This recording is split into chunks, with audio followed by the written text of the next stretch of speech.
भक्तजनों, आज की कथा का प्रारंभ थोड़ा सा पीछे से जाकर करेंगे और बस आवाज थोड़ा माइक में दीजिए। राधे राधे। अरे आदर्श भैया राधे राधे। जय श्री राम। राधे राधे। राधे सबको सुनाई दे रहा राधे राधे? तो बोल क्यों नहीं रहे हैं? राधे राधे। राधे राधे। राधे राधे। भक्तजनों, आज की कथा को थोड़ा सा पीछे से ले जाते हैं। हम सब अपने जीवन में अलग अलग स्तरों पर कुछ ना कुछ कर पाते हैं। कोई ना कोई छोटा या बड़ा अचीवमेंट, कोई ना कोई छोटी या बड़ी उपलब्धि हमें जीवन में मिलती रहेगी। और अक्सर जब हम लोग सामाजिक जीवन में होते हैं तो कई बार हम लोगों के ऐसे काम करवा देते हैं या हम लोगों के ऐसे काम कर देते हैं जो और लोग नहीं कर पाते हैं। उस वक्त क्या होता है, इसके संदर्भ में बड़ी सुंदर सी कथा है नारद जी की। ज्यादा समय नहीं होगा, फिर हम लोग वापस अपने काम पे लौटेंगे। और बड़ी आनंददायक कथा है, लेकिन और एक बार सबको सुननी चाहिए। इनफैक्ट हमारा मन है कि हर बार बार सुनते रहना चाहिए।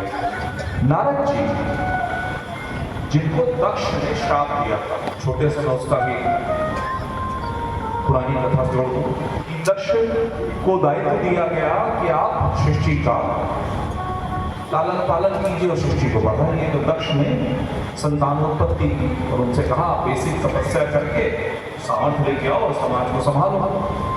अब दक्ष के पुत्र जाएं, तपस्या करें, फिर लौटने लगे। जब लौटने लगे तो नारद जी मिल गए। नारद जी कहीं कहाँ जा रहे हैं? कहीं हम गृहस्थ जीवन में, हमारे पिताजी का आदेश है कि आप गृहस्थ जीवन में आइए। नारद जी कहें सोच लो, चक्कर में पड़ना है। आनंद आया जब मैं घर बहुत आनंद आया, कहाँ चक्कर पड़ते, वापस चलो। ऐसा कई बार हो गया। तो दक्ष ने पता किया कि हो क्या रहा है, मेरे संतान, मेरे बेटे जाते कहाँ। तो उन्होंने जब पता किया तो पता चला उनको कि नारद जी उनको ऐसा उपदेश दे रहे हैं संन्यास मार्ग का। तो उन्होंने नारद जी को बुलाया। नारद जी दक्ष के छोटे भाई, उन्होंने चर्चा की। नारद जी दक्ष के छोटे भाई। तो नारद जी को दक्ष ने बुलाया। प्रजापति दक्ष ने कहा कि आप ये क्या कर रहे हो? मैं वो कर रहा हूँ जो सही है। बच्चों को आप बिगाड़ रहे हो, जबरदस्ती गृहस्थ जीवन में फंसा रहे हो। इतना आनंद पा रहे हैं, ज्ञान पा रहे हैं, साधना पा रहे हैं। दक्ष ने कहा कि आप ये गलत कर रहे हैं। अगर ये चलता रहेगा तो कैसे चलेगा? वो हमको नहीं मालूम, हमको जो सही लगा हमने कर दिया। तो फिर ठीक है, मैं आपको श्राप देता हूं कि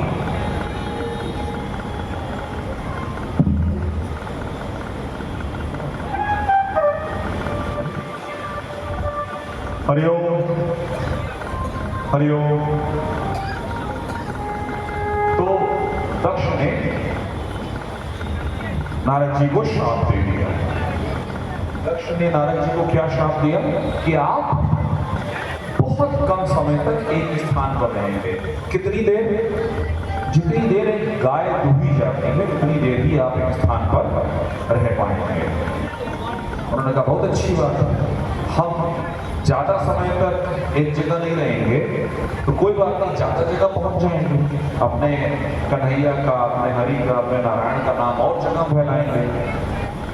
अब दक्ष समाज की वृद्धि चाहते थे। भाई अगर कहते हैं ना कि अगर सारे बाबा जी हो जाएंगे तो अगले बाबा जी आएंगे कहाँ से? अगर कोई गृहस्थ नहीं होगा तो अगली पीढ़ी आएगी कैसे? सृष्टि आगे नहीं बढ़ सकती। तो नारद जी लगातार भटकते थे। एक बार वो ऐसे स्थान पर पहुंचे जहां पर महादेव ने कामदेव को भस्म किया था। वहां पहुंच के उनको अद्भुत शांति का अनुभव हुआ। तो कहा यहाँ कुछ समय यदि मैं रुक सकता, ध्यान कर सकता, तपस्या कर सकता, साधना कर सकता तो बड़ा आनंद आता। उन्होंने प्रभु का नाम लेना शुरू किया। प्रभु कृपा से उनकी वही समाधि लग गई और वो स्थित हो गए। समाधि लगी रही। अब जैसा आप लोगों को मालूम है कि इंद्र को जब कोई भी समाधि लेता है, कोई भी ध्यान करता है, कोई भी तपस्या करता है तो इंद्र को जेलसी होती है या कहिए कि डर लगता है। ईर्ष्या या भय दोनों भाव उनके मन को उत्पन्न हो जाते हैं। इंद्र को भय हुआ कि कहीं ये हमारा पत्तल में वैसे ही देवर्षि रह जाता है, कहीं देवेंद्र ना हो जाए। तो उन्होंने कामदेव को भेजा। कामदेव ने अपना पूरा प्रयास किया, कुछ नहीं हुआ, क्योंकि उस स्थान पर शिव जी का अंश था और उस स्थान पर वरदान था कि वो कामदेव का कोई प्रभाव वहां पर नहीं पड़ेगा। प्लस सबसे बड़ी बात कि उन्होंने प्रभु नाम संकीर्तन कर रहे थे। जो राम का वो किसी और के काम का है, जो राम का नहीं किसी के काम का है। और जहाँ राम है वहाँ काम नहीं, वहाँ कामनाएं अपने सिस्टम में रहती हैं, अपनी सीमा में रहती हैं, भटकती नहीं। नारद जी अपने ध्यान समाधि में रहे। कामदेव ने अपना पूरा प्रयास किया, फिर जब उससे कुछ नहीं हुआ तो उसने नारद जी के चरणों में अपना सिर रखा, तभी नारद जी की समाधि खुली और नारद जी ने कहा कि तुम कौन? तुम कामदेव? हाँ तुम कामदेव। तो यहाँ क्या कर रहे हो? तो मैं आपको भटकाने आया समाधि से। नारद जी ने कहा वाह, मेरी समाधि नहीं टूटी, यानी मैंने काम को हरा दिया क्या? इससे पहले किसी ने काम को नहीं हराया? फिर नहीं हराया, भोलेनाथ ने हराया। लेकिन उनको क्रोध आ गया और क्रोधाग्नि से उन्होंने कामदेव को भस्म किया था।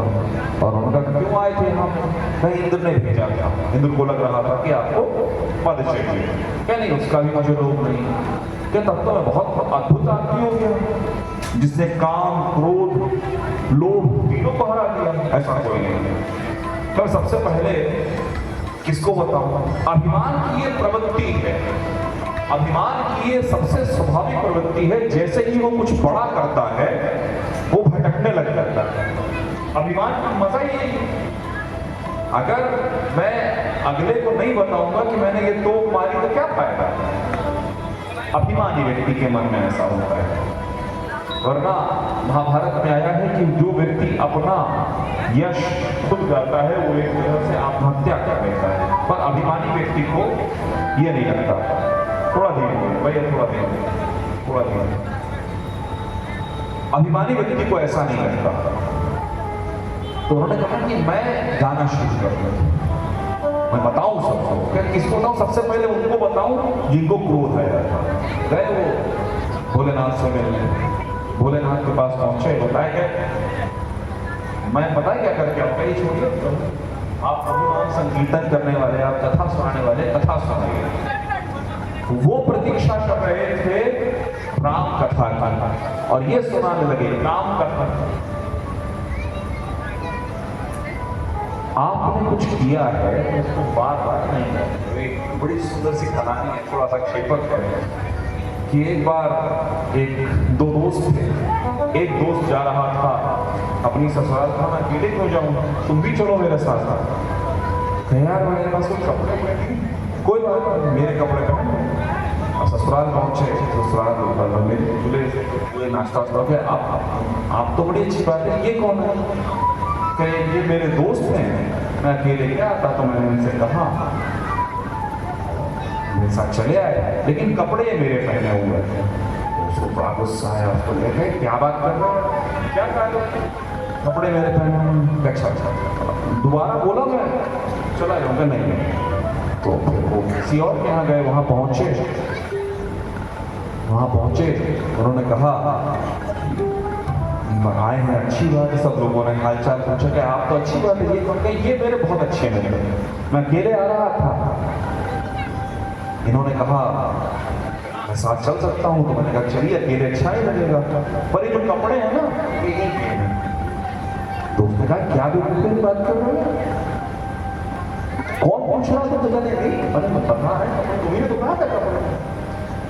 फिर तीसरे के यहाँ पहुंचे, फिर वही कहानी। ये दोस्त मेरे बहुत अच्छे हैं, अब कपड़ों के बारे में मैं कोई बात नहीं करूंगा। जो आपके मन में होता है वही बार बार उछल के बाहर आता है। जब तक नारायण जी के मन में, नारद जी के मन में जब तक नारायण थे, तब तक उनके मुख से सदैव श्रीमन नारायण नारायण निकलता था। वो हरि कथा करते थे, कीर्तन करते थे। पर जब उनके मन में काम की जय का भाव भर गया तो अब सिर्फ वही कर रहे हैं। भोलेनाथ के पास गए, भोलेनाथ को कहाँ प्रतीक्षा की आए हैं, संत हैं, राम कथा सुनाई, उन्होंने काम कथा सुनाई।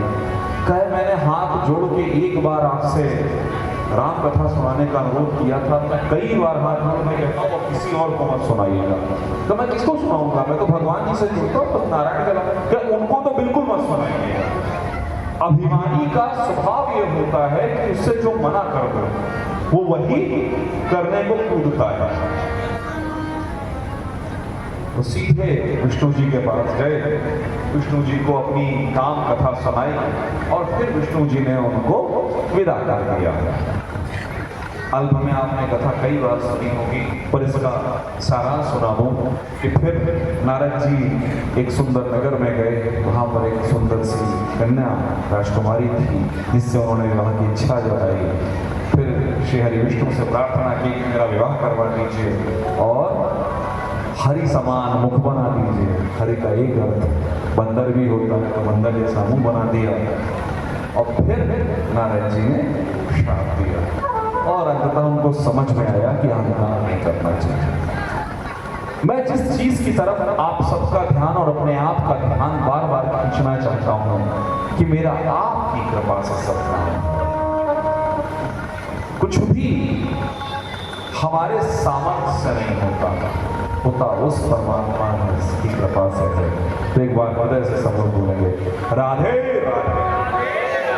राधे रानी आइए और कथा करिए हम लोगों के साथ। इस कथा क्रम को आगे बढ़ाते हैं तो स्वयंभू मनु के 2 पुत्र हुए। उन पुत्रों में से एक थे राजा उत्तानपाद, जिनके पास काफी बड़ा साम्राज्य था। उनकी 2 पत्नियां थी, सुरुचि और सुनीति। जो सुरुचि थी वो छोटी थी, ज्यादा सुंदर थी, जैसा कि नाम बताता है कि बड़ी सुरुचिपूर्ण थी। सुरुचिपूर्ण थी यानी अच्छे कपड़े पहनती थी, अच्छे सुगंधित द्रव्य लगाती थी, सौंदर्य पे काफी काम करती थी। सुनीति जो थी वो सरल थी, बड़ी रानी थी, सरल थी, पर सीधे सामान्य तरीके से रहती थी। सुरुचि का जो बेटा था वो था उत्तम और सुनीति के जो सुपुत्र थे वो थे ध्रुव महाराज। कालांतर में सुरुचि राजा के और ज्यादा करीब होती गई और सुनीति थोड़ा दूर होती गई। क्यों? क्योंकि हमको जो आंखों को अच्छा लगे, जो स्वाद को अच्छा लगे, जिसको कहते हैं प्रिय, वही सूट करता है। हम श्रेय के पीछे नहीं जाते, जो श्रेयस्कर है उसके पीछे नहीं जाते। कोई हमारा ऐसा दोस्त हो जो हमको बुराई करता हो, जो बताता हो कि ये गलत कर दिए तुम, हमको उसके पास जाना अच्छा नहीं लगेगा। हमको किसके पास जाना अच्छा लगता है? जो हमारी तारीफ करता है, दिन रात हमारी बड़ाई करता है, भले ही उसके मन में हमारा कोई हित ना। सुनीति का जो पुत्र था उत्तम, एक दिन वो खेलते खेलते राजा के गोद में बैठा हुआ था। ध्रुव वहां पहुंचे, छोटे से बच्चे वहां पहुंचे, उन्होंने कहा कि मैं भी बैठ जाऊं। तो सुरुचि ने ध्रुव का कान पकड़ लिया और नीचे कर दिया। ये जगह उत्तम की है, मैं राजा की प्रिय रानी हूँ, पट रानी हूँ, ये जगह प्रिय रानी के पुत्र की है, तुम्हारी नहीं है। ध्रुव रोते हुए अपनी माँ के पास पहुंचे। ध्रुव रोते हुए अपनी माँ के पास पहुंचे।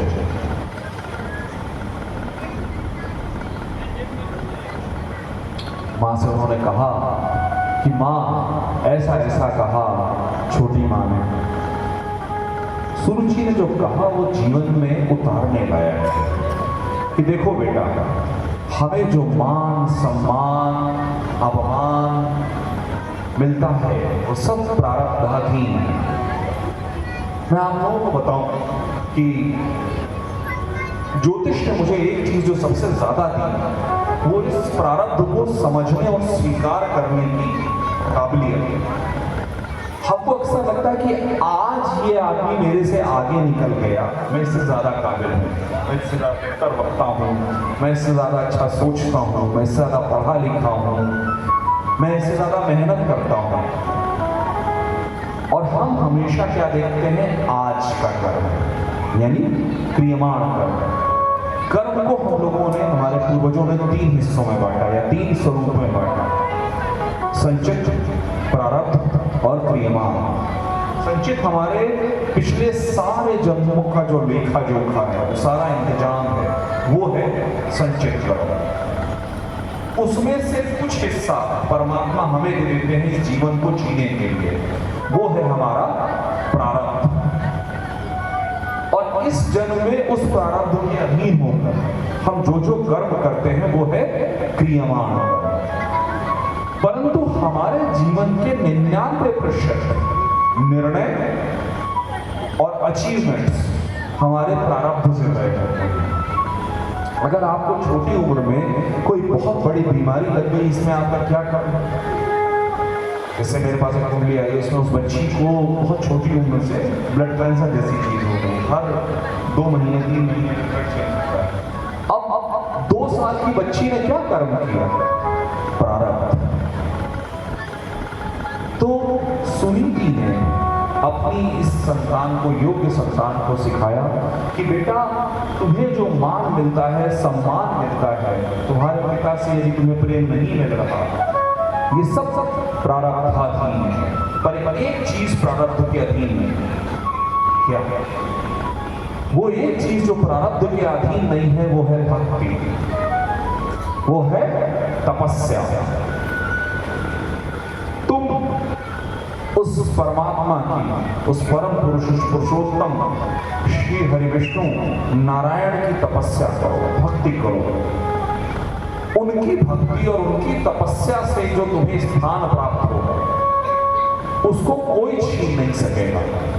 क्यों? क्योंकि वो तुम्हारे कर्म, तुम्हारी भक्ति, तुम्हारी प्रीति, तुम्हारे स्नेह, तुम्हारे तपस्या से प्राप्त होगा।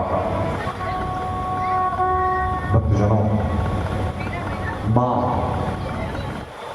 सुनीति की बात को मानकर भक्तराज ध्रुव वन को चले गए। वन में एकांत में बैठे। अभी छोटा सा बच्चा है, 6 साल 7 साल का, समझ में नहीं आ रहा, पर जो स्वयं के ऊपर, अपनी मां के दिए हुए ज्ञान के ऊपर विश्वास है, वो बिल्कुल दृढ़ पक्का है। कभी कभी ऐसा होता है कि कोई संज्ञा विशेषण बन जाती है, संज्ञा यानी नाम। कभी कभी ऐसा होता है कि कोई नाम विशेषण बन जाता है, लेकिन उसके लिए तपस्या रहती है। जैसे आज की तारीख में आप बोल दीजिए बुलडोजर, राजनीति के संदर्भ में लोग योगी आदित्यनाथ जी को याद करते हैं। वो विशेषण बन चुके हैं। The noun has turned into adjective। वैसे ही ध्रुव जी ने अपनी तपस्या से अपने नाम को एक विशेषण बना दिया, एक गुण बना दिया। जैसे हरिश्चंद्र जी बोलते ही सत्य का भाव आता है, वैसे ही ध्रुव बोलते ही स्थिरता का भाव आता है। ये ध्रुव सत्य है, ऐसा ही होगा। सुना होगा आप लोगों ने। पर ऐसा करने के लिए तपस्या लगती है। बच्चों, युवाओं, खास तौर पे वो बच्चे, वो युवा जिनके पास अभी समय है, आप ये समझो कि आज यदि आप तपस्या करोगे, कर्तव्य करोगे, कर्म करोगे, चाहे वो तपस्या साधना की हो, चाहे वो तपस्या नाम जप की हो, चाहे वो तपस्या आपकी अपनी पढ़ाई की हो, तो आपका नाम ही विशेषण बन जाएगा। लोग आपके नाम को याद रखेंगे। पर उसके पहले लंबी यात्रा है, मेहनत की। राम से श्री राम बनने की यात्रा 14 वर्ष की तपस्या की है। ऐसे ही कोई राम से श्री राम नहीं बनता, ऐसे ही कोई राम से मर्यादा पुरुषोत्तम नहीं बनता, तपस्या करते। ध्रुव वहीं बैठे बैठे तपस्या कर रहे थे, साधना के विचार में थे, करूं क्या? तो नारद जी आ गए। जी सबको सही रास्ता दिखाते हैं, चाहे वो कंस को बालकों की हत्या वाला रास्ता दिखाएं, या ध्रुव को मंत्र वाला रास्ता दिखाएं, या माँ गौरा को महादेव की तपस्या का रास्ता दिखाएं, लेकिन नारद जी रास्ता सही दिखाते हैं। भक्तजनों, नारद जी ने 12 अक्षर मंत्र नमो भगवते वासुदेवाय का उपदेश दिया। इसमें प्रणव लगाया उन्होंने, मैं इसलिए नहीं बोल रहा हूँ क्योंकि मंच से नहीं बोलना चाहिए। तो नमो भगवते वासुदेवाय का उन्होंने उपदेश दिया और ध्रुव जी लगातार जप करते रहे। उस जप से, उस तप से वो ध्रुव जो एक बच्चा था, वो ध्रुव जो एक संज्ञा था, वो ध्रुव जो एक राजा का छोटा सा बच्चा था जिसको शायद राजकुमार भी नहीं बनता, उससे वो ध्रुव ऐसा ध्रुव बन गया कि आज हजारों साल बाद भी हम उसकी बात कर रहे हैं। तपस्या की उन्होंने और इतनी तपस्या की कि श्री हरि विष्णु स्वयं प्रकट हुए। छोटा सा बच्चा, उसे क्या मालूम कि क्या मांगना है और क्या नहीं मांगना। उन्होंने कहा कि मैं क्या करूं, क्या सही है, क्या गलत है, आपको जो ठीक लगे वो बता दीजिए। कथा आती है कि न उनके पहले न उनके बाद में किसी भक्त को अपना लोक मिला। देवताओं के लोक है, देवलोक है, महादेव का अपना शिवलोक है, कृष्ण जी का गोलोक है, पर किसी भक्त का अपना कोई लोक नहीं है।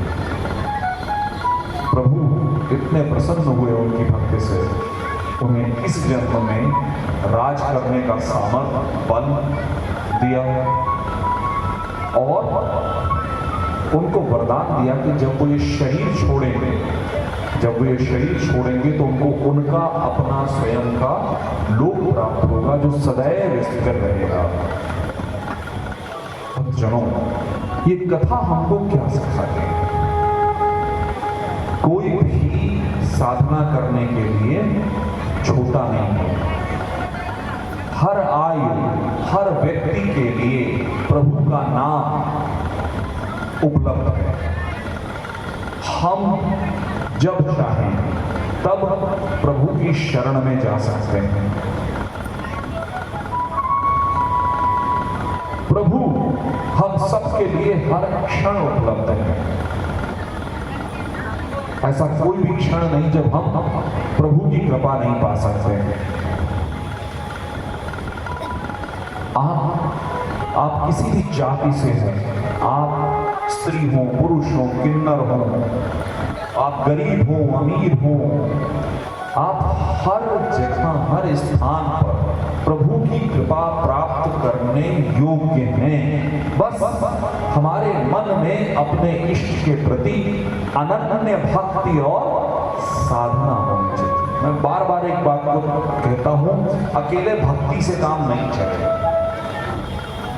ये नहीं चलेगा कि हम रोज बैठ के टीवी देख रहे हैं, इंस्टाग्राम की रील देखे जा रहे हैं। परमानंद जी बहुत सही बोलते हैं, परमानंद जी बहुत सही बोलते हैं। ए भाई साहब जरा ठहरो, परमानंद जी जो बोलते हैं वो तो सुन रहे हो, परमानंद जी जो करते हैं एक बार वो भी देख लो। आज बहुत सारे लोग हैं जो कहते हैं यार परमानंद जी का बड़ा नाम हो गया, परमानंद जी ने तपस्या कितनी की है वो भी एक बार कोई देखेगा।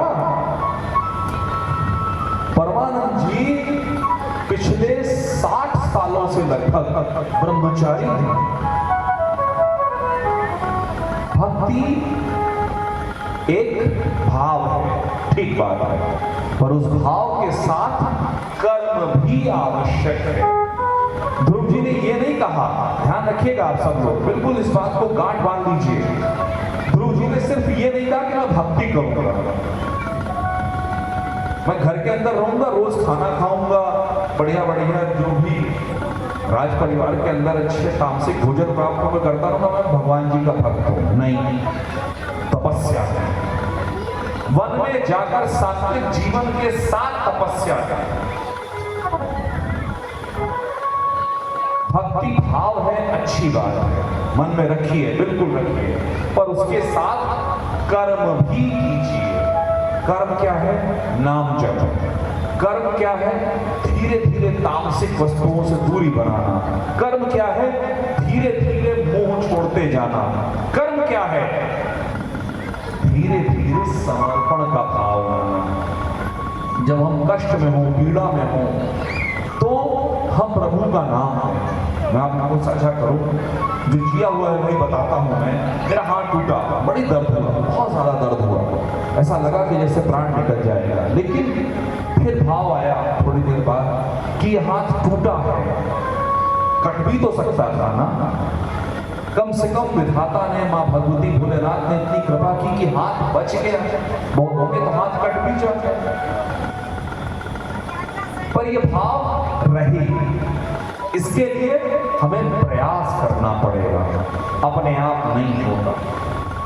कथा के क्रम को आगे बढ़ाते हैं। कुछ ऐसी कथाएं हैं जो अक्सर नहीं सुनते, हम लोग कोशिश करेंगे कि उसको थोड़ा थोड़ा साझा करें।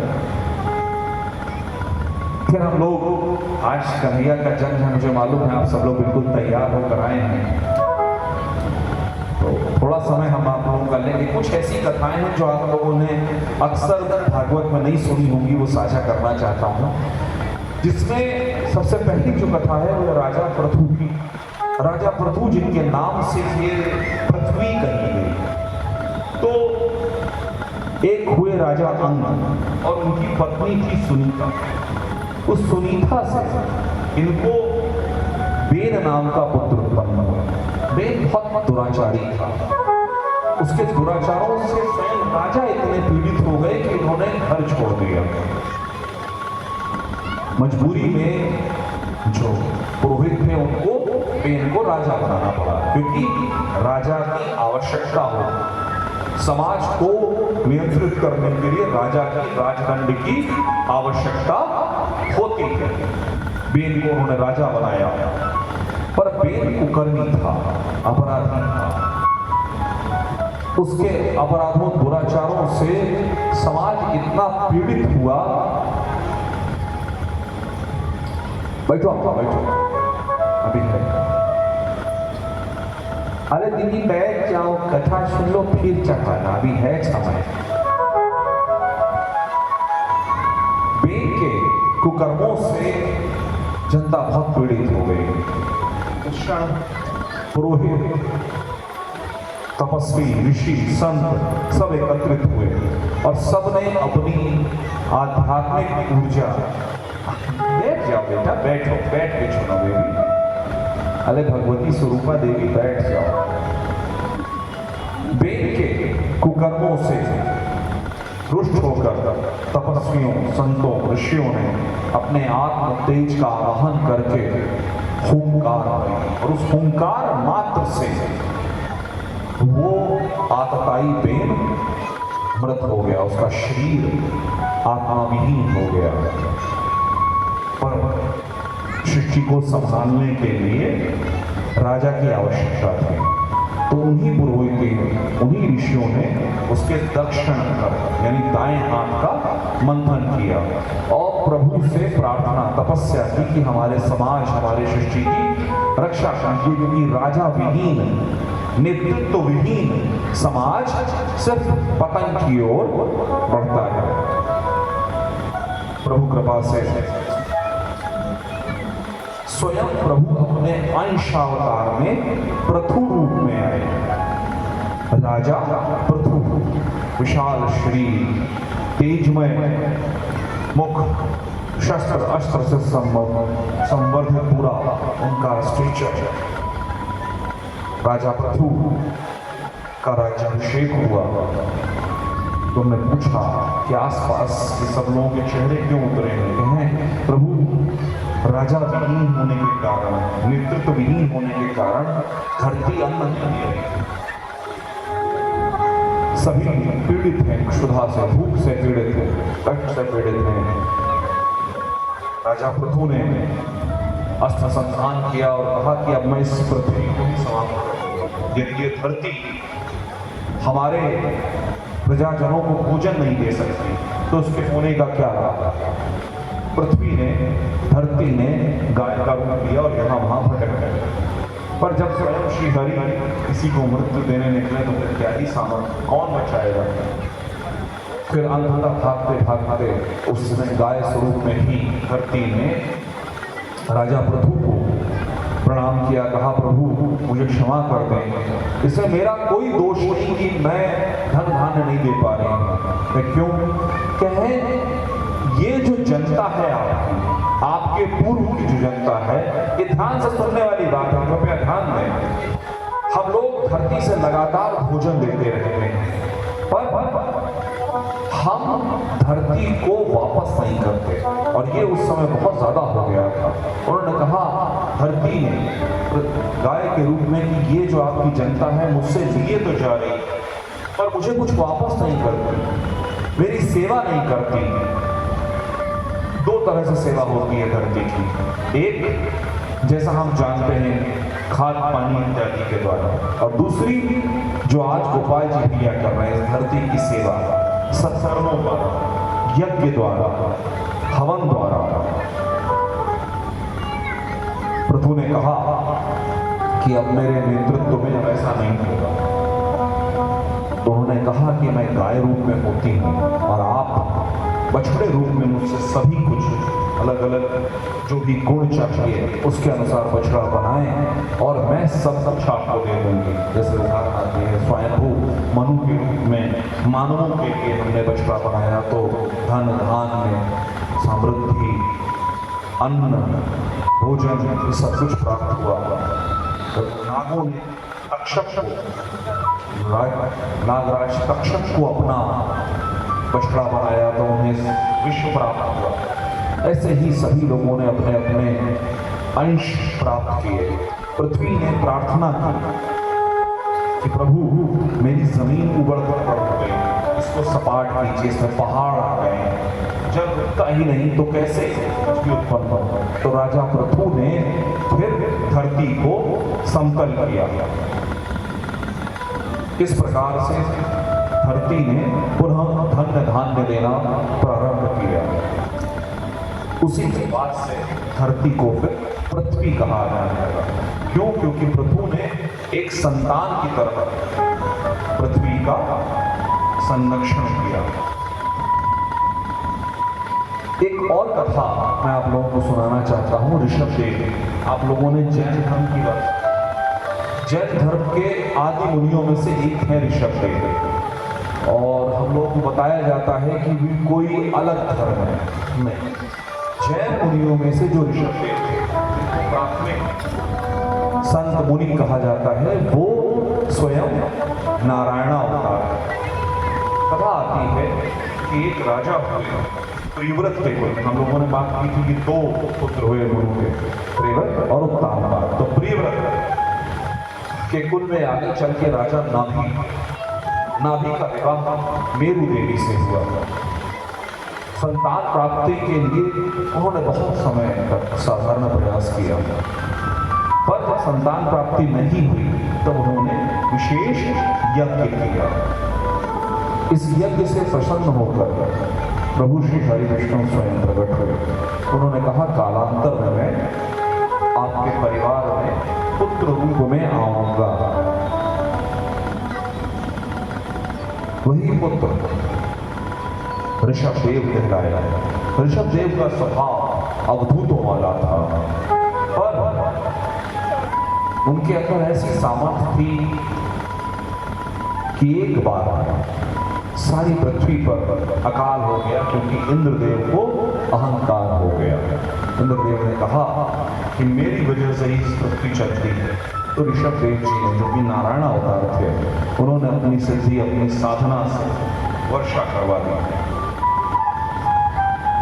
ऋषभदेव जी ने कालांतर में अपनी सारी शक्ति, सारा साम्राज्य अपने पुत्र भरत को दिया, जिनकी कथा जड़ भरत में किया है, वो अभी हम लोग चर्चा करेंगे। उसके बाद ऋषभदेव जी ने अवधूत स्वरूप स्वीकार कर लिया। अवधूत स्वरूप यानी वो निर्वस्त्र थे, जो मिले वो खा लिया, किसी से मांगना नहीं। इसी प्रक्रिया को आगे चलकर महावीर जी ने आगे बढ़ाया, और आज वो लोग अपने आप को अलग अलग का समझते हैं। तो कैसा है ऋषभदेव जी नारायण अवतार। भक्तजनों, यूं तो हम लोग जो भी कार्य करते हैं अक्सर पुण्य के लिए करते हैं, लेकिन सत्य यह है कि प्रत्येक तरह के पंथ में, प्रत्येक विचारधारा में एक दंड की प्रक्रिया है। इंग्लिश में, साइकोलॉजी में दो तरह के रीइंफोर्समेंट्स होते हैं। रीइंफोर्समेंट यानी किसी चीज को करने की, देने की प्रोत्साहन। दो तरह के रीइंफोर्समेंट, दो तरह के प्रोत्साहन होते हैं। एक होता है नेगेटिव और एक होता है पॉजिटिव। पॉजिटिव रीइंफोर्समेंट यानी जिसकी हम लोग इतनी देर से चर्चा कर रहे हैं, आगे भी करेंगे, पर नेगेटिव रीइंफोर्समेंट भी जरूरी है। सकारात्मक और नकारात्मक।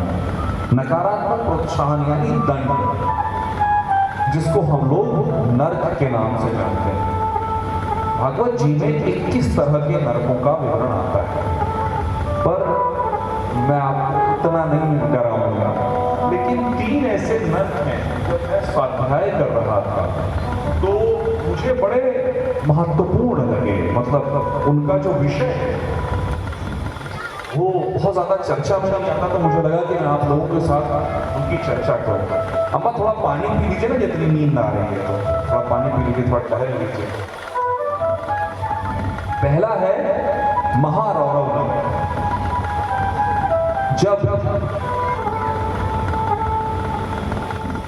जब किसी व्यक्ति को, जब कोई व्यक्ति सिर्फ अपने शरीर का पालन पोषण करता है, यानी जो धन पाता है, जो धान्य पाता है, जो अन्न पाता है, ध्यान से सुनना बच्चों, अगर वो सिर्फ अकेले खाता है, अगर उसका यज्ञ नहीं करता, यज्ञ याद है परिभाषा बताई थी, यानी अपने अलावा समाज को देना, चाहे और कुछ नहीं कर सकते तो एक रोटी गाय को दे दी, एक रोटी कुत्ते को दे दी, एक रोटी कौए को दे दी, कभी कोई गरीब आ गया तो उसे भरपेट भोजन करवा दिया। ऐसे प्राणी को महारौरव नरक मिलता है। क्या होता है वहां पर? वहां पर प्राणी को ऐसा लगता है, क्योंकि वहां तो सिर्फ मन होता है, जानवर उसे नोच के खा रहे हैं, और ऐसे नोच के खाते हैं कि वो चीखता रहता है और वर्षों तक वो वहां पड़ा रहता है। ऐसा किसके साथ होता है? जो अकेले खाता है, जो सिर्फ अपने कमाए धन से अपना शरीर का पोषण करता है, जो समाज को कुछ नहीं देता, दूसरे प्राणियों को कुछ नहीं देता। जो मनुष्य इस लोक में माता पिता ब्राह्मण और वेद से विरोध करता है। जब मैं ब्राह्मण कहता हूं तो मैं उन ब्राह्मणों की बात करता हूं जो अपने धर्म में दृढ़ है, जो अपने कर्म में दृढ़ है, और वेद तो वेद जो हमारी शास्त्रीय परंपरा है, जो शास्त्रीय परंपरा का विरोध करता है। ऐसा व्यक्ति कालसूत्र नरक में जाता है। कालसूत्र नरक में तांबे का एक विशाल तवा है जो जलता है। वहां ये पापी लगातार गर्मी में चलता है, दौड़ता है, भटकता है, लेकिन इसको शांति नहीं मिलती। और तीसरा, और ये नरक बहुत ज्यादा महत्वपूर्ण है। यह देखिए किस तरह से भागवत पुराण में इस बात को बहुत स्पष्ट रूप से लिखा गया है। स्मरण रखिएगा कि ये भागवत पुराण में लिखा है, और जिसके लिए हम ये कहते हैं कि साक्षात श्री हरि विष्णु का वांगमय स्वरूप है। यहाँ पर साक्षात श्री हरि विष्णु ही पधारे हैं इस भागवत रूप में। यदि कोई व्यक्ति बिना किसी आपत्ति के वैदिक धर्म छोड़कर पाखंड पूर्ण धर्म का आश्रय लेता है, तब उसको यमदूत असिपत्रवन नरक में ले जाते हैं। क्या करते हैं वहां पे? वहां लगातार उसको यमदूत कोड़ों से पीटते हैं। सोचिए, जो अपने वैदिक धर्म, जो हमारे पूर्वजों का है, सनातन द्वारा प्राप्त है, उस धर्म को छोड़ता है, उसको इस असित पवन नामक नरक में ले जाते हैं, जहां पर यमदूत उसे कोड़ों से मारते हैं। तो यदि आपके मन में एक पल के लिए एक पल में फेसबुक वाले भी यूट्यूब वाले भी, यहाँ पर तो हमारे सनातनी मजबूत हैं, ये वालों को तो गुस्सा नहीं हो जाए, ये यूट्यूब फेसबुक पर रहते हैं। अगर कभी जरा सा भी मन आए कि हम वैदिक धर्म छोड़ दें, अपने पूर्वजों का दिया हुआ सनातन हम छोड़ दें, तो याद रखना यमदूत दौड़ा दौड़ा कोड़ा पीटेंगे बेटा। जब बचने के लिए भागोगे तो आप ऐसे वन में पहुंचोगे जहां उस पेड़ के जो पत्ते हैं वो तलवार जैसे हैं, जो आपके शरीर को छोटे छोटे हिस्सों में काट देंगे। कुछ भी हो जाए, सनातन को राधे राधे, सनातन धर्म की, सनातन धर्म की, सनातन धर्म की, अधर्म का भक्तजनों, अधर्म के नाश की प्रक्रिया है। हम सब लोग अलग अलग समय में पाप करते हैं, कुछ न कुछ गलतियां हम सबसे होती हैं। तो परीक्षित जी हमारे आपको जैसे, परीक्षित जी ने कहा सूत जी से कि प्रभु, सुखदेव से कहा प्रभु ये तो ठीक है, इतने सारे खतरनाक नरक हैं, क्या इनसे बचने का कोई रास्ता है, और कोई ऐसा है क्या जो इस नरक से बचा? तब सुखदेव ने अजामिल की कथा सुनाई, अद्भुत कथा है। अजामिल नाम का एक ब्राह्मण था। अच्छा, एक चीज आप लोगों से साझा करूं कि मैंने चूंकि संयोगवश ऐसी कन्हैया की कृपा रही कि मैंने शिव पुराण भी कुछ अध्ययन किया, कुछ मुझसे बुलवाया गया, कुछ कथाएं की। वहां पर भी भैया जब पतन की बात आती तो वहां ब्राह्मणों का उल्लेख करते हैं। क्यों? कि आप जहां जन्मे हो वो तो महत्वपूर्ण है बिल्कुल, पर आप क्या कर रहे हो ये उससे भी ज्यादा महत्वपूर्ण है। अजामिल जो था, बच्चा पार्टी तुमको भी नरक में भेजेंगे पिटाई वाले, आइसक्रीम टॉफी बंद कर देंगे तुम्हारा, वही नरक है तुम लोगों के लिए, अब फोन तो छूने नहीं देंगे। अजामिल नाम का एक ब्राह्मण था, वो बड़े कुटुंब में उत्पन्न हुआ, उसके पिता बड़े सात्विक थे। अब इस कथा को थोड़ा सा इस दृष्टिकोण से भी देखें कि कैसे एक बार जरा सा पैर फिसलने भर की देर, थोड़ा सा आप लोगों, ये कथा जीवन बदल सकती है। अजामिल एक उच्च कुल में उत्पन्न हुआ, खुद ज्ञानी था, पितरों को जानता था, नित्य पितृ कर्म करता था, नित्य गायत्री था, जप था, साधना थी, सब कुछ था।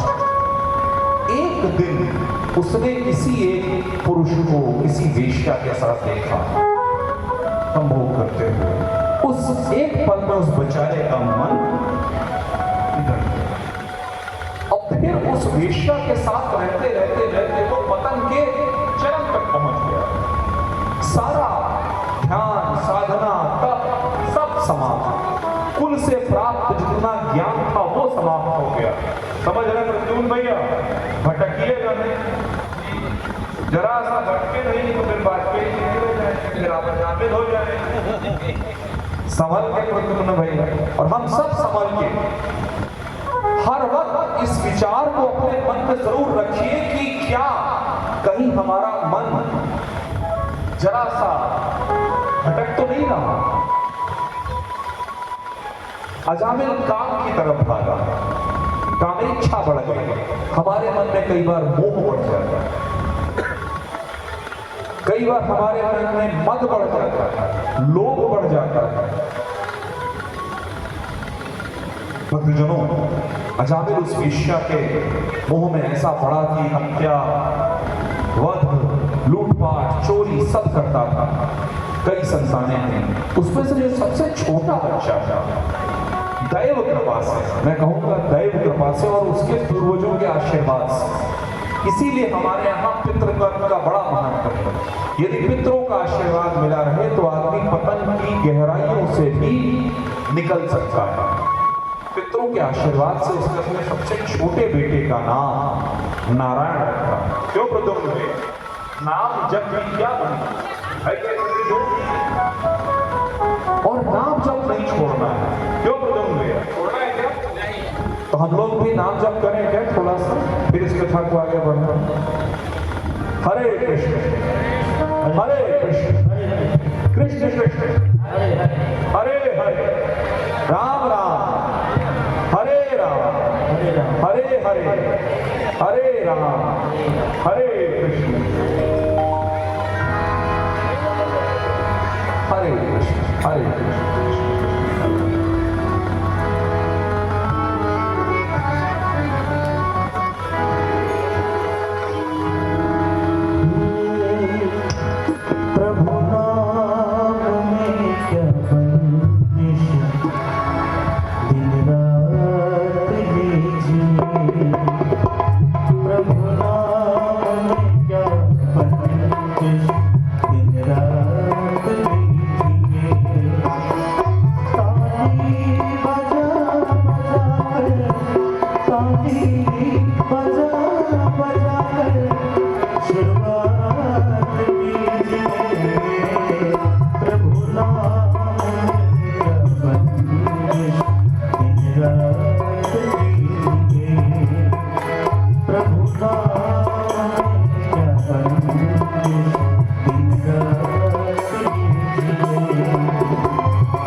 अजामिल के पूर्व जन्म के पुण्य कर्म, उसके पितरों का आशीर्वाद फलीभूत हुआ।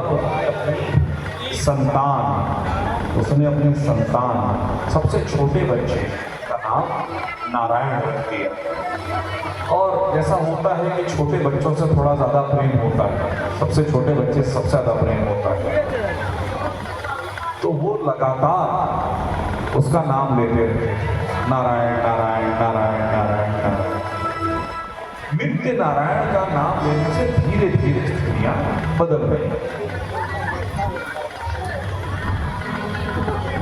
कौन सा जीव है जो छोड़ दिया गया भाई, कितना परेशान है आप लोग, विदा कर दो भाई। वो भी बेचारा कथा सुनने आया है, उसको विदा कर दो, एक किनारे वो भी चला जाएगा। सोचिए मानव छोड़िए नाग तक यहाँ कथा सुनने आ रहा है। कितनी अच्छी कथा का आयोजन किया गोपाल जी आपने, कि कैसे कैसे लोग हैं जो पधार रहे हैं नाग स्वरूप में। सब भागवत महापुराण की कृपा है भैया। हम लोग बैठ जाए कुछ नहीं, चला गया भाई वो उन्होंने अपना स्थान पा लिया है भाई। धुंधुक को बांस मिल गया था, भैया ने खींच वाला बांस नहीं लगाया, उसको ज्यादा मजबूत वाला बांस था, इसलिए दूसरा स्वरूप ले लिया। आप तो क्यों चिंता कर रहे हैं, वो भी कथा सुनने आया है, बैठ जाने दीजिए, उसको कथा सुन लेने दीजिए। अजामिल ने अपने सबसे छोटे पुत्र का नाम नारायण रखा और लगातार वो नारायण नाम जप करता रहता, सोच के नहीं करता पर करता है लगातार। नारायण ये कर लो बेटा, नारायण वो कर लो बेटा।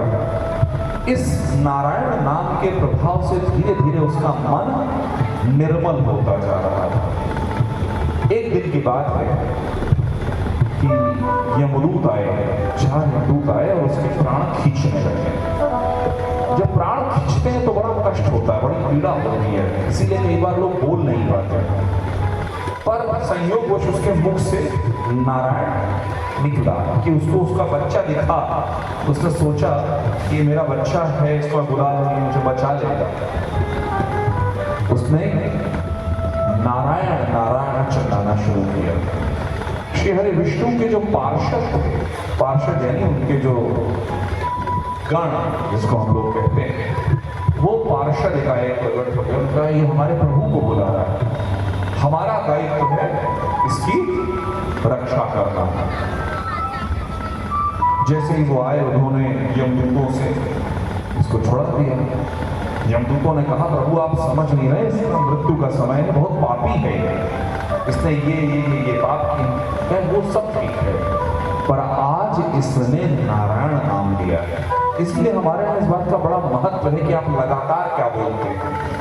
जो मैं कह रहा था आप लोगों से कि जो आप लगातार बोलेंगे मृत्यु के समय वही आपके मुख पे आएगा।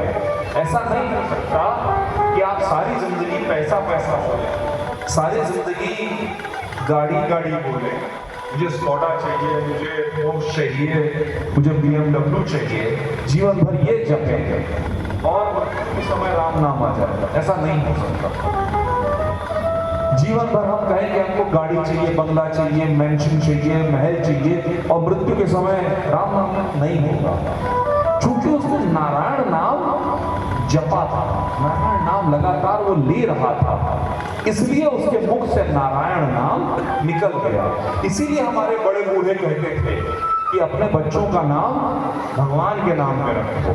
ये टॉमी, सोनू, मोनू, फेसू मत रखो। कम से कम नाम से ही तुम कम से कम नारायण जप लोगे, राम जप लोगे, कृष्ण जप लोगे, कन्हैया जप लोगे, श्री जप लोगे, भगवती जप लोगे। ये सब कुछ देख रहा है अजामिल, उसके सामने उसकी मृत्यु का खेल चल रहा। एक तरफ यमदूत खड़े हैं लेके जाएंगे, दूसरी तरफ पार्षद खड़े हैं, नहीं इसने नारायण नाम लिया। उन्होंने कहा अभी इसका समय नहीं है, इसने नारायण नाम लिया, तो यमदूत चले गए।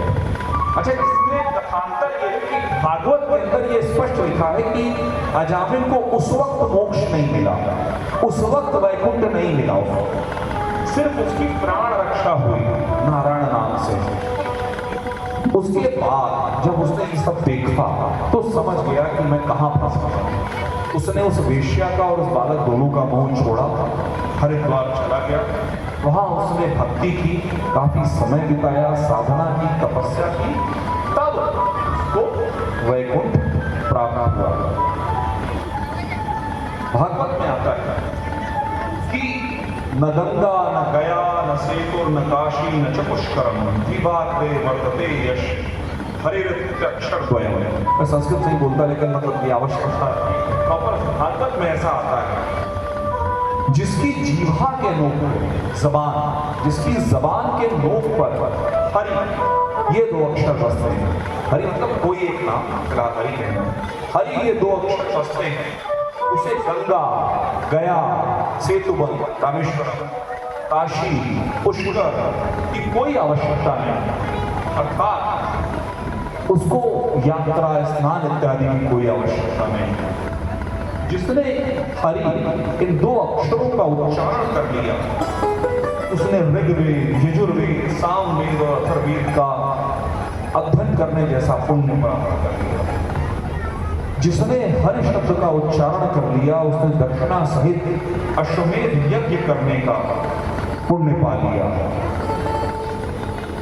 हरि, नारायण, इन सबके उच्चारण से हमारे मन के जो पाप हैं, उस मल का, उस गंदगी का सफाई की जाती है। कबीर भी ये कहते हैं, राम नाम साबुन जैसे बिन पानी धोता है, सारे मल, सारे पाप धो देता है। भक्तजनों, एक और कथा आप लोगों से साझा करना चाहूंगा। गज और ग्राहक आप लोगों ने सुनी होगी। त्रिकूट नाम के पर्वत पर एक गजेंद्र, गजेंद्र यानी गजों के, यानी हाथियों का राजा, और इतना विशाल था कि आसपास के सारे हाथी उससे डरते थे। इस बल के मोह में, मद में वो अंधा हो गया था। उसको लगता था मुझे कोई मारने वाला है नहीं। इसी मद में वो एक सरोवर में स्नान करने गया। उस सरोवर में वो यहां वहां पुष्प तोड़ रहा था, फेंक रहा था।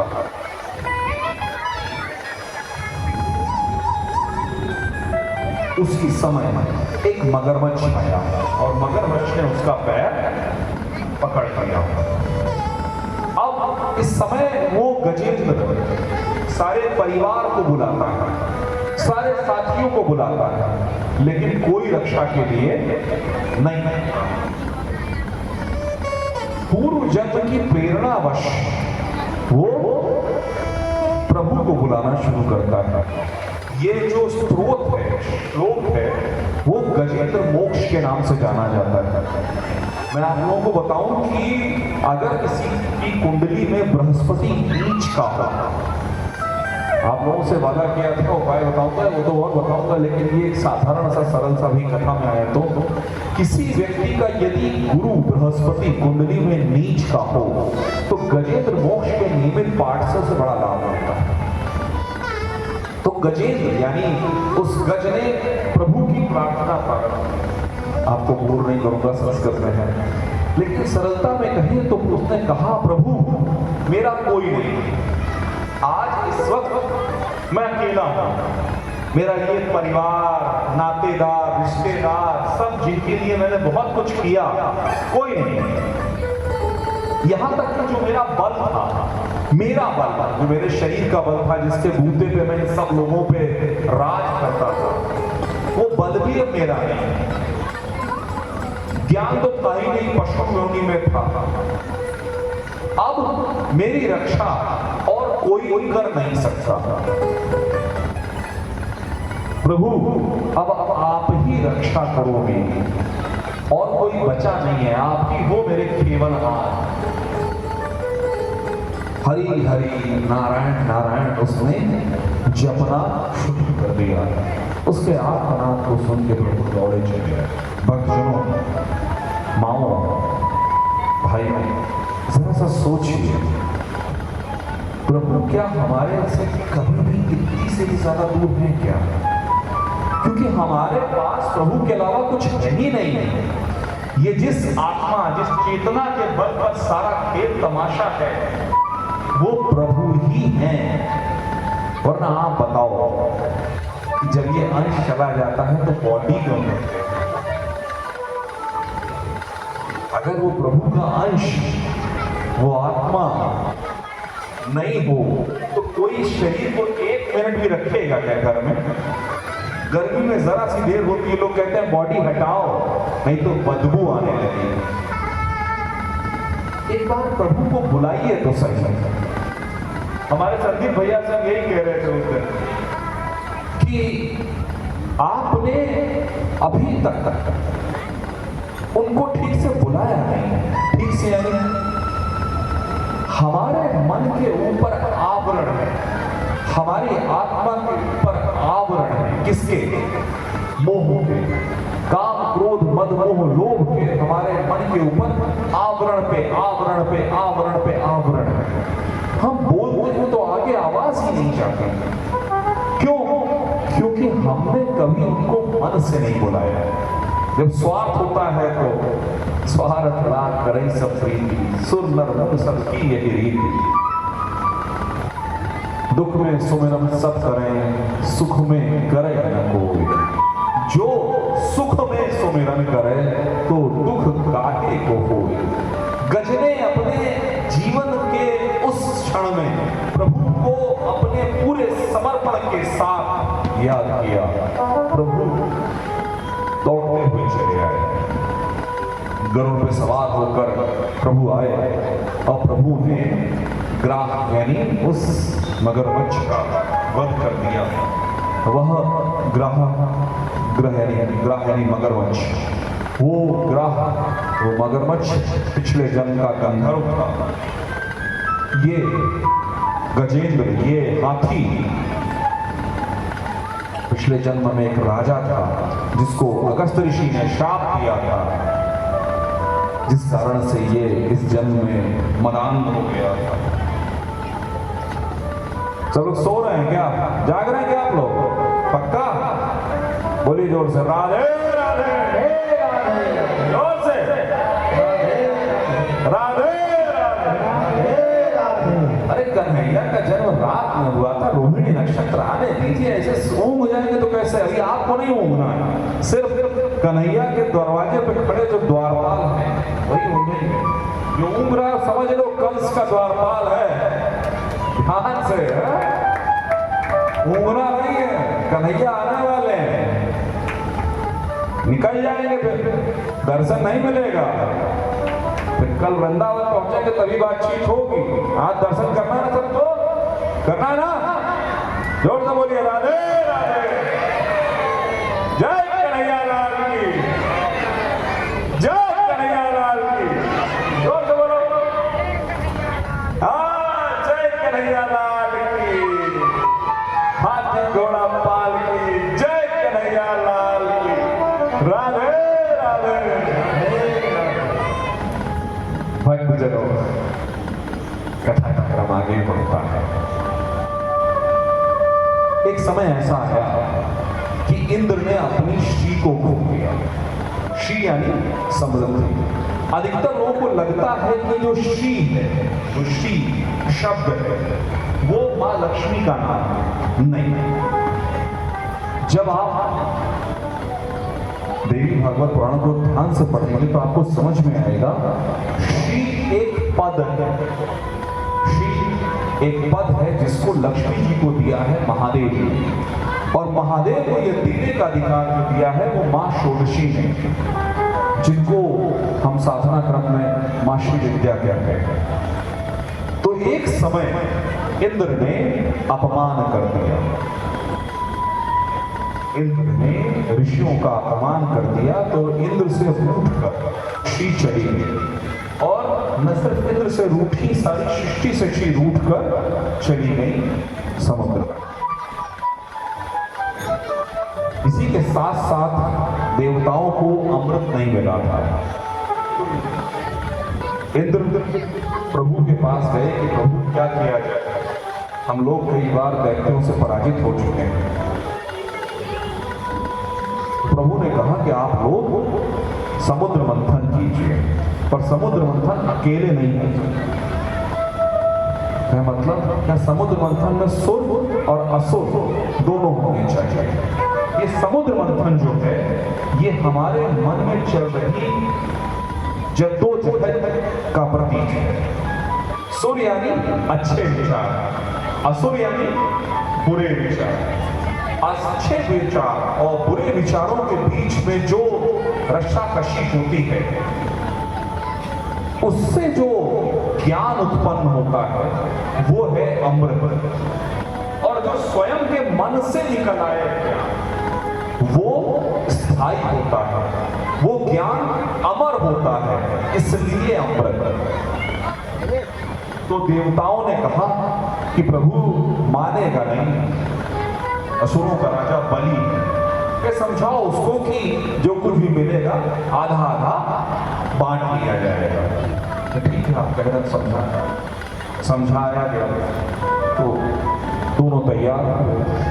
अब समस्या ये थी कि इतने बड़े समुद्र का मंथन कैसे हो, मथानी क्या है। तो मंदराचल पर्वत को लाया। मंदराचल पर्वत विशाल भारी, सारे देवता सारे दानव मिलकर भी उसको संभाल नहीं पा रहे। तो प्रभु ने उसको उठाया और पहुंचा दिया समुद्र में। अब समुद्र में पहुंच तो गए। अब इतने बड़ी मथानी की रस्सी तो नागराज वासुकी को बुलाया। नागराज वासुकी को बुलाएगा तो नागराज वासुकी ने कहा हमको क्या मिलेगा, ये दोनों आधा आधा बांट लेंगे, अमृत में आपका नाम छुड़ाएंगे। नागराज वासुकी तैयार हो गए।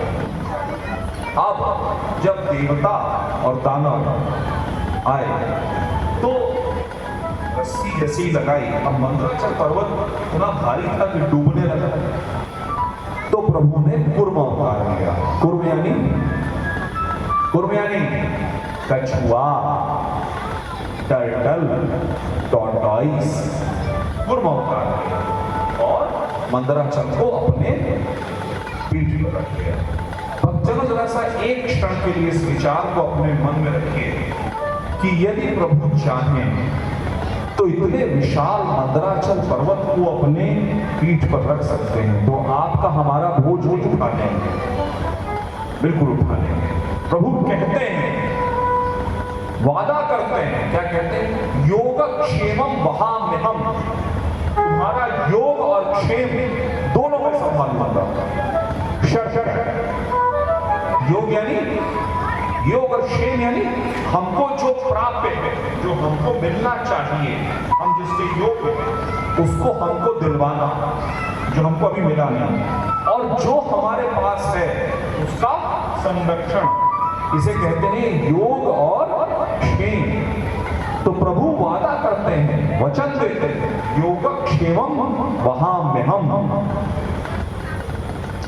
माधव राधे राधे राधे राधे राधे राधे माधव माता जगत भिखारी।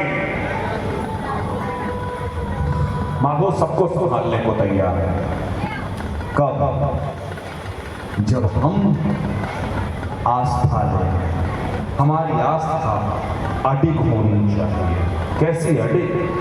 कि दुख हो कि सुख हो, कष्ट हो कि पीड़ा हो, तुम्हारा है। मैं तुम्हारे चरणों में बैठा दास हूं। अब दुख दो, सुख दो, कष्ट दो, पीड़ा दो, बैठा हुआ हूं। संभालना तुम्हारी जिम्मेदारी। संभले तो ठीक, नहीं तो तुम्हारी मर्जी। हमारी अर्जी है, चलती तुम्हारी मर्जी। प्रभु ने मंदराचल पर्वत को संभाल लिया। मथानी चलने, वासुकी महाराज ने थोड़ा छोड़ा, दानवों ने अपना मामला संभाल लिया। सबसे पहले समुद्र मंथन से क्या निकला? हलाहल विष। किसको बुलाया गया? भोलेनाथ। और कोई नहीं है। इतना बड़ा बवाल झेल पाने की क्षमता किसी और में नहीं है। भोलेनाथ को बुलाया गया। भोलेनाथ ने विष रख। थोड़ा सा मैं आप लोगों का समय फिर से ले लूं। थोड़ा सा समय दे रहा हूँ इस कथा को जरा सा विस्तार दे रहा हूँ, तब तक आप ही बात का इंतजाम करें। प्रभु ने विष को पिया नहीं, ध्यान रखिएगा, उन्होंने कंठ में रखा। हम लोगों को जरा सा अपमान मिलता है, कोई हमसे जरा सी बदतमीजी से बात कर रहे, हम क्या करते हैं, कट से पेट तक पहुंचा देते हैं या उगल देते हैं। पेट तक पहुंचा दिया यानी हमने उसको अपने मन में रख लिया, हम इससे बदला लेंगे, या उगल दिया यानी हमने तुरंत गाली देंगे। विष को क्या करना चाहिए, कंठ में रखें, यानी जब कोई आपको कष्ट दे, पीड़ा दे, अपमान दे, कोई जरूरत नहीं उसको हृदय तक ले जाने की। गले के नीचे उतारेंगे तो हृदय में आ जाएगा, नहीं, उसको हृदय में नहीं लेना ना, उसको उगल देना है, नहीं वापस कर देना, नहीं, उसको कंठ में रखना, बीच में रख लीजिए। तो आप बड़े से बड़ा विष, बड़े से बड़ा अपमान, कष्ट सब संभाल के रख सकते हैं, बैलेंस रहेगी लाइफ। हमारे भोलेनाथ अवघड़दानी को बुलाया गया, आशुतोष महाशिव महारुद्र ने उस विष का पान किया और कंठ में रख लिया, और फिर हमारे भोलेनाथ नीलकंठ कहलाए। एक बार जोर से हर हर महादेव। कृपा करो भोलेनाथ, याद रखिएगा परम गुरु हैं हमारे भोलेनाथ, ज्ञान यहीं से आएगा। हलाहल विष पीने के बाद भोलेनाथ चले। हमारे भोलेनाथ ऐसे ही बोले, उन्होंने कुछ नहीं, जो कोई नहीं लेता हमारे भोलेनाथ उसे संभाल लेते। इसीलिए रामचरितमानस में कहा है, भाविहि मेट सकई त्रिपुरारी। याद रखिए, रामचरितमानस लिख कौन रहा, तुलसीदास जी जैसा महान राम भक्त, महावैष्णव। वो ये नहीं कहते कि भाभी मिट सके राजा राम, वो ये नहीं कहते भाभी मिट सके वैदेही, ना वो ये कहते हैं कि भाभी मिट सके हनुमान, ना, भाभी सिर्फ एक मिट सकते हैं, वो हमारे भोलेनाथ अघोरेश्वर महारुद्र नीलकंठ आठ दोष महादेव वो हैं जो भावी मिट सकते हैं। अर्थात आपके जीवन का बड़े से बड़ा कष्ट हो, बड़े से बड़ी पीड़ा हो, बड़े से बड़ा श्राप हो, भोलेनाथ की कृपा से मिट जाता है। अभी हमारे अपने भैया से हम बात कर रहे हैं, संदीप भैया से, तो ये विषय उठा कि बड़ा तगड़ा शापित दोष है कुंडली में, क्या करें, भोलेनाथ की शरण में जाए। उस शापित दोष का कोई उपाय नहीं, कहीं कुछ नहीं, भोलेनाथ की शरण में चाहिए। शनि की 7.5 शनि की भैया बड़ा कष्ट देती है, बड़ा पीड़ा देती है, क्या उपाय, भोलेनाथ की शरण में चाहिए। महामृत्युंजय जप करिए, करवाइए, रुद्राभिषेक करिए, करवाइए। भक्तजनों ऐसे हमारे भोलेनाथ अमृत छोड़कर विष लेकर चले गए। उसके बाद कामधेनु ने लिया, कामधेनु को ऋषियों ने लिया, क्योंकि उनको हवन के लिए चाहिए था। उसके बाद उच्चैश्रवा नामक घोड़ा निकला, जिसको बलि ने लिया। ऐरावत निकला, ऐरावत नामक विशाल 4 दांत वाला हाथी निकला, उसको इंद्र ने लिया। कौस्तुभ मणि निकली, जिसको प्रभु ने स्वयं स्वीकार किया। कल्पवृक्ष निकला, जिसको देवताओं को दिया गया। अप्सराएं निकली, जिसको देवताओं को दिया गया। और फिर उसके बाद माँ लक्ष्मी निकली।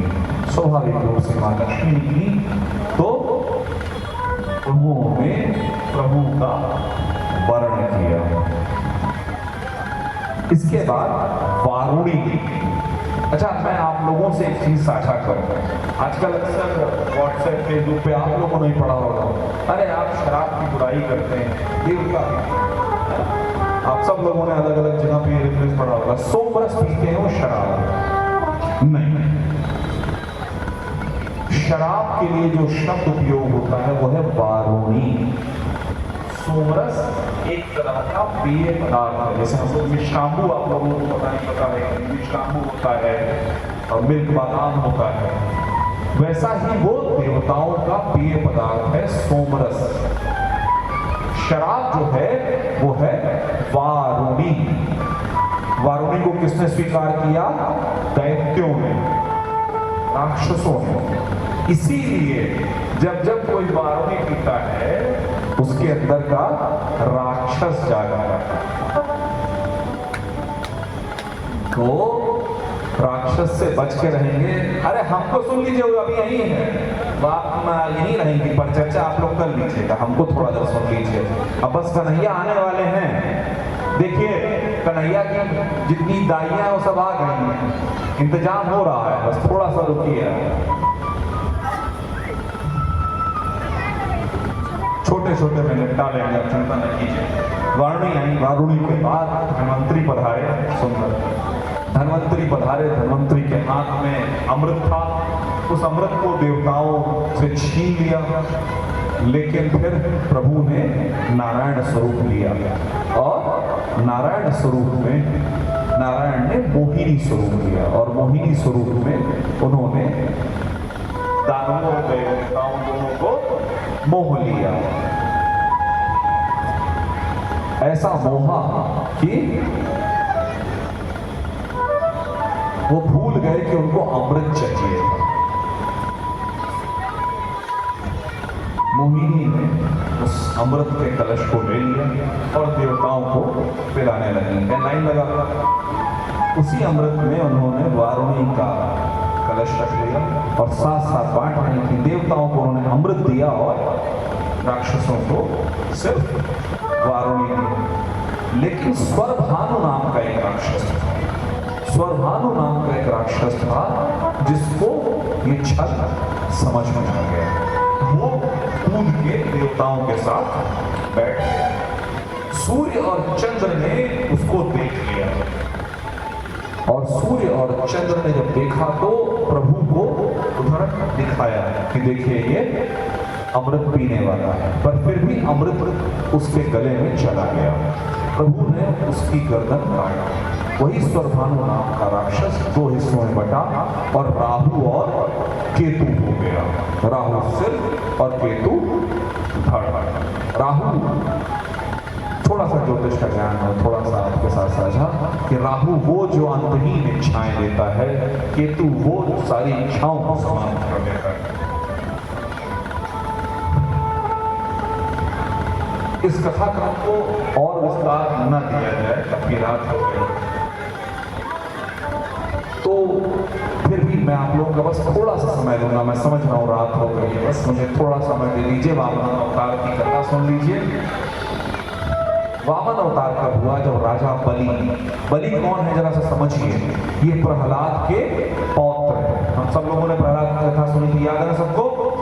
ये प्रहलाद के पौत्र हैं। एक बार देवासुर संग्राम में राजा बलि को इंद्र ने मार दिया, पर बलि को उनके गुरु भृगुनंदन शुक्राचार्य जी ने पुनर्जीवित कर दिया अपनी संजीवनी विद्या से।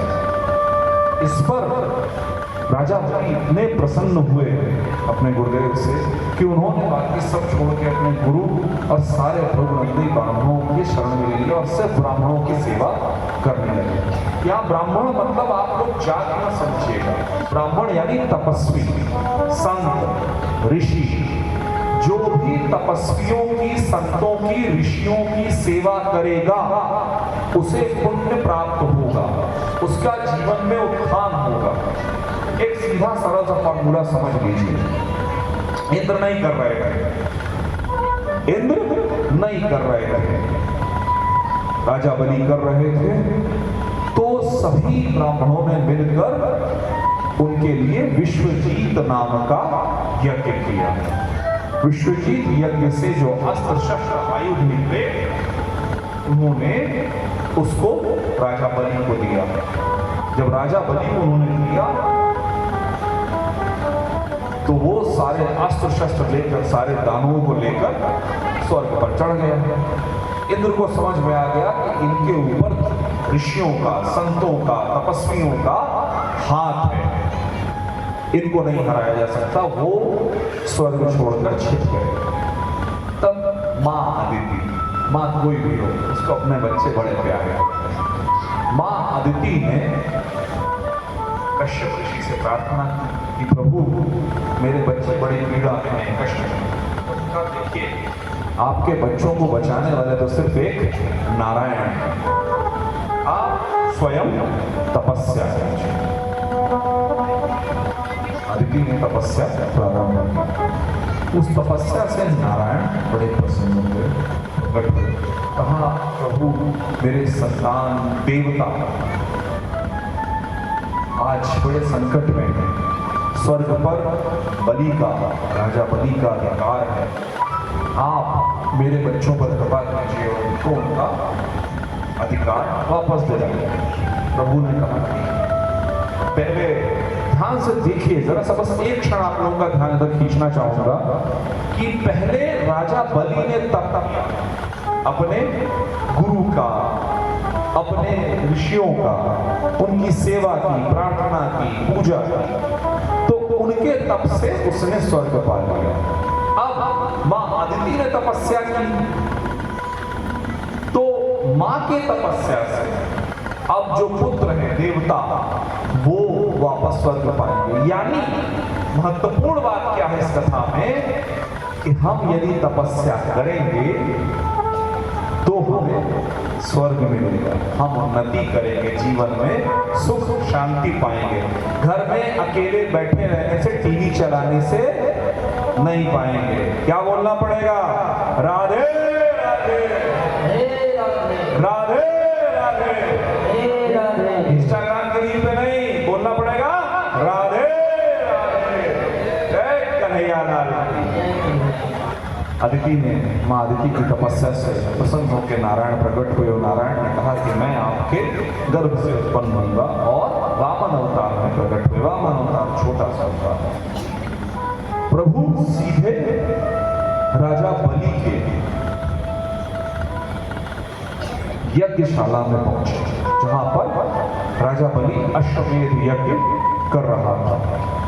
राजा बलि बहुत दानवीर थे, तो राजा बलि के सामने पहुंच के उन्होंने कहा कि राजा तुम बड़े उत्तम कुल में उत्पन्न हुए, तुम्हारे बाबा महान भक्त थे, इनके पिता विरोचन जी बहुत बड़े तपस्वी थे, बहुत बड़े दानी थे, तुम्हारे गुरु भी बड़े उत्तम हैं, मुझे भिक्षा में दान दे। महाराज हर तरफ धन और संपत्ति रखी हुई है, क्या चाहिए बताइए, जो चाहिए वो ले लीजिए। कह नहीं नहीं हमको कुछ लीजिए। कह 2-4 राज्य ले लो। कह नहीं हमको सिर्फ 3 पग भूमि ले लो। कितनी? अरे सब लोग उधर बोल रहे, मालूम है ना कितनी पग? 3 पग। 3 पग भूमि दे दो। बलि ने कहा कहां ऐसे मजाक कर रहा है? शुक्राचार्य समझ चुके। शुक्राचार्य ने कहा देखो राजा, ये स्वयं नारायण हैं जो आए हैं और तुम्हारा अधिकार हक छीनने आए हैं। राजा बलि ने जो बात कही वो हृदय को छू लेने वाली है। राजा बलि ने कहा एक बात बताइए शुक्राचार्य, जातस्य ही ध्रुव मृत्यु, जन्मा हूं तो मरूंगा ही ना। मेरे पर बाबा हिरण्यकश्यप को हिरण्याक्ष इतने बलि, उन जैसा बलि कोई नहीं, वो मर गए। इतने सारे वरदान मांगे थे मेरे पर बाबा ने, नहीं बच पाए। मैं भी मरने वाला हूं। सारी दुनिया, सारे जगत को देने वाला, सारी दुनिया जिसके सामने कटोरा फैलाए खड़ी रहती है। आप सोचिए किसी भी मंदिर में आप जाइए, देखिए बड़े से बड़े पैसे वाले भी लाइन में लगे हुए दिखाई देंगे। कुछ तो चाहिए ना, मन की शांति चाहिए, संतान चाहिए, और धन चाहिए, पैसा चाहिए, लेकिन चाहिए, सबको चाहिए। इसीलिए लोग मंदिर जाते हैं। सबको देने वाला, जिसके मंदिर में सब जाते हैं, अंबानी से लेकर अडानी तक सब जाते हैं। कुबेर जिसके दरवाजे पे खड़े हैं, आज वो मेरे सामने हाथ फैला रहे हैं। ये मेरे पूर्व जन्म के पुण्यों की कृपा नहीं तो क्या है? ये मेरे बाबा, मेरे पिता क्या आशीर्वाद नहीं है तो क्या है? ये अवसर मैं छोड़ दूं किस लिए? इस दो लोग के राज के लिए जो आज है और कल, ये अवसर दोबारा नहीं आएगा गुरुदेव। इस कथा के माध्यम से हमें बार बार प्रभु क्या सिखा रहे हैं कि कभी अगर आपके सामने कोई मांगने वाला आए तो सोचिएगा, कहीं ऐसा तो नहीं कि जनार्दन ही आए हुए हैं, कहीं नारायण ही तो नहीं पधारे हैं आपके पास। सोचिएगा जरूर। शुक्राचार्य जी ने कहा कि ये छलिया है, मैं इस छल को नहीं होने दूंगा। और वो जो कमंडलू होता है, जिससे आचमन किया जाता है, जल निकाला जाता है, उसकी नली में जाकर बैठ गए सूक्ष्म रूप में। अब नारायण तो नारायण हमें क्या नहीं पता है, उन्होंने वहां रखी हुई एक सलाई उठाई और उसमें शुक्राचार्य के बेचारे की आंख हो गई, वो बाहर निकल आया। शुक्राचार्य जी ने श्राप दिया राजापति को कि तुम श्रीहीन हो जाओ। अपने धर्म से च्युत नहीं होना, अपने धर्म से हटना नहीं। स्वधर्मे निधनम श्रेय पर धर्मो भयावह। ध्यान दीजिएगा, भगवत गीता में प्रभु कह रहे हैं स्वधर्म निधन मृत्यु ठीक है, पर दूसरे के धर्म में सुख शांति भी भयावह। एक और छोटी सी बात इसमें समझ में आने वाली है। अरे भाई, हमारे भी कन्हैया आ रहे हैं, सब लोग जागते रहिएगा। बस अभी दरवाजे खुलने वाले हैं।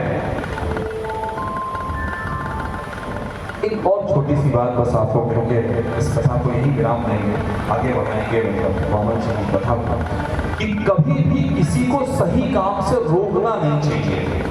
शुक्राचार्य जैसे महान तपस्वी, इतने ज्ञानी कि उन्हें संजीवनी विद्या प्राप्त हुई, ऐसे तपस्वी की एक आंख टूट गई, अपमानित हो गए। क्यों? क्योंकि उन्होंने राजा बलि को सत्कर्म से रोका। अब हम लोग जन की तरफ बढ़े।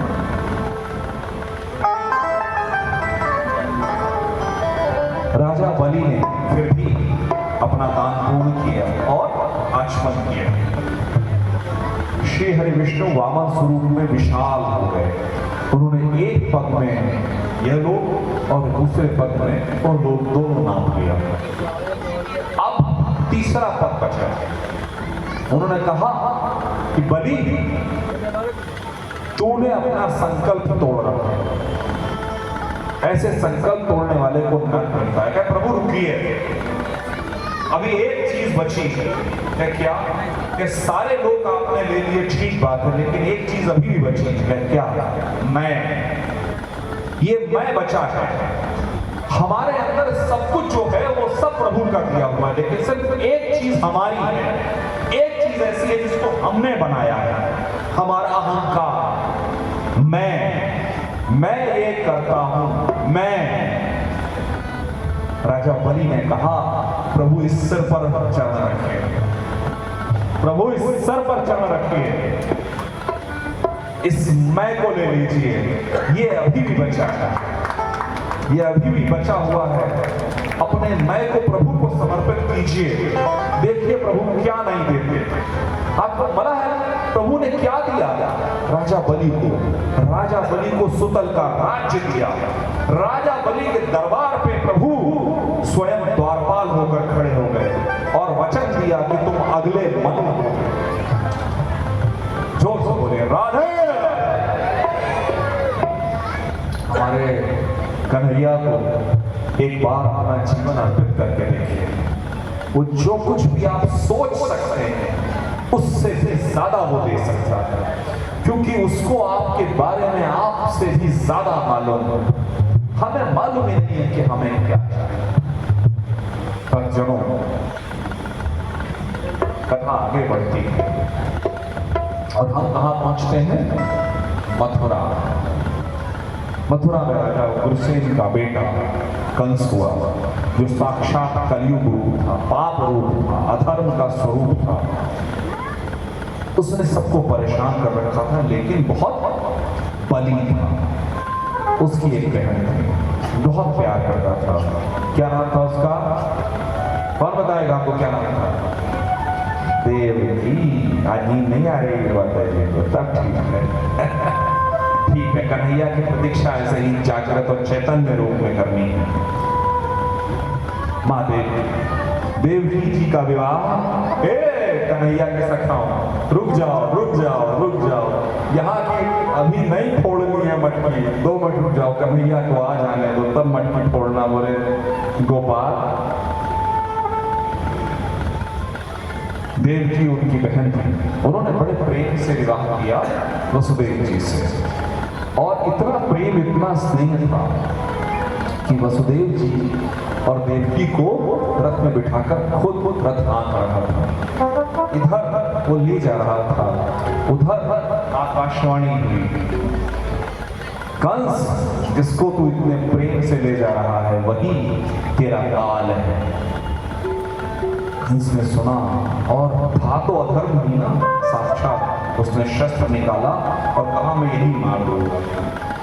अब इसमें वसुदेव जी जो कहते हैं, बस 2 मिनट आप लोगों का और होगा, वसुदेव जी जो कहते हैं वो जीवन का सूत्र है, खासतौर पर पुरुषों के लिए। वसुदेव जी कहते हैं कि तुम स्वयं को क्षत्रिय कहते हैं, तुम स्वयं को पुरुष कहते हैं, या ठेठ भाषा में कहें तुम अपने आप को मर्द कहते हैं। मर्द हूं मैं, पुरुष हूं, और तुम एक स्त्री पर हाथ उठाओगे। जो पुरुष, जो योद्धा स्त्री पर हाथ उठाए वो और कुछ भी हो सकता है, वो पुरुष नहीं हो सकता। वसुदेव जी की बात सुनकर उसका हाथ रुक गया।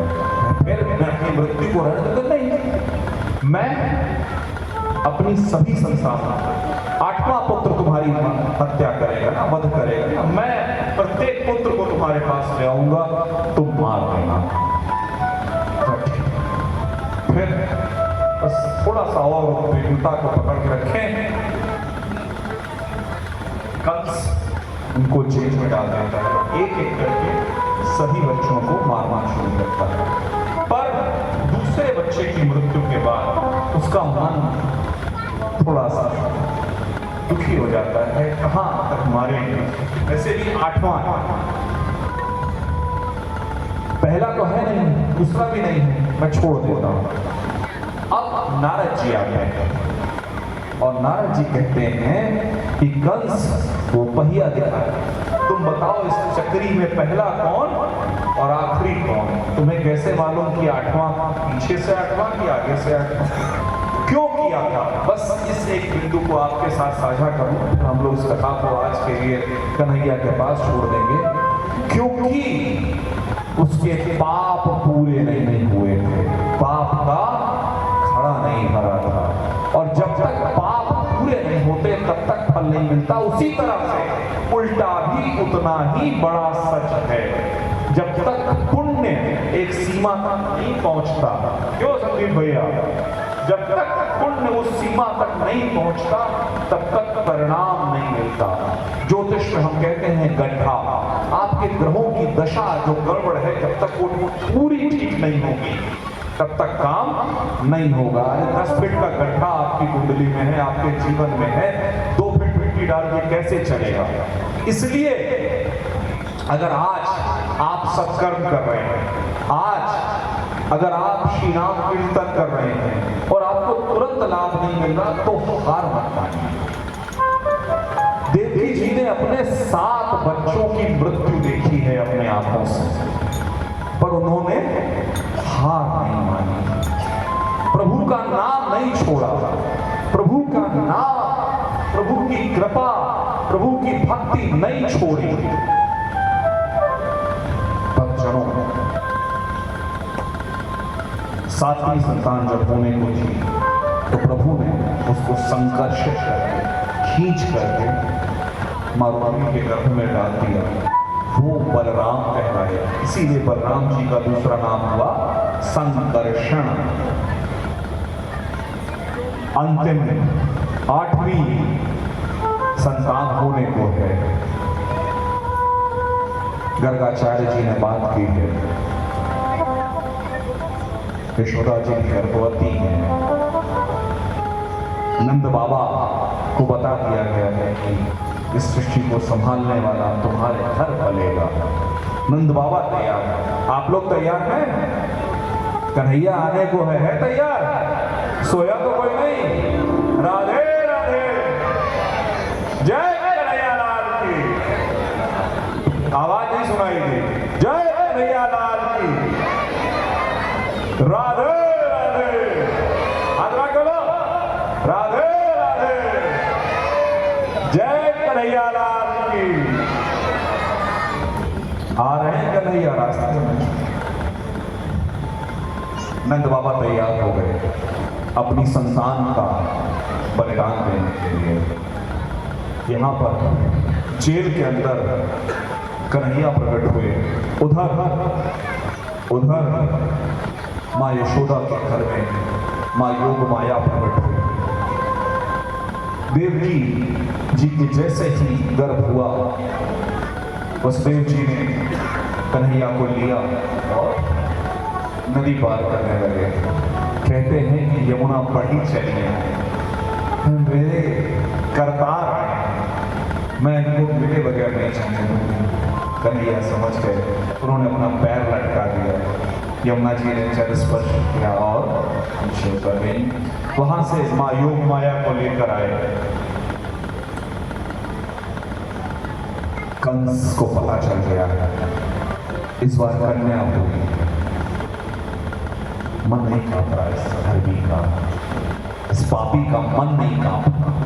इसने उस मोही नवप्रसूता बच्ची को हाथ में लिया और जब पटकने चला, जैसे ही उसने पटका, वो हाथ से छूटते ही आकाश में चली गई माँ योग माया। और माँ ने कहा, कंस तू क्या मुझे मारेगा, तेरा मारने वाला आया है। और ये राधे राधे, जय कन्हैया लाल की। प्रकट कीजिए भाई हमारे कन्हैया, कल देवताओं का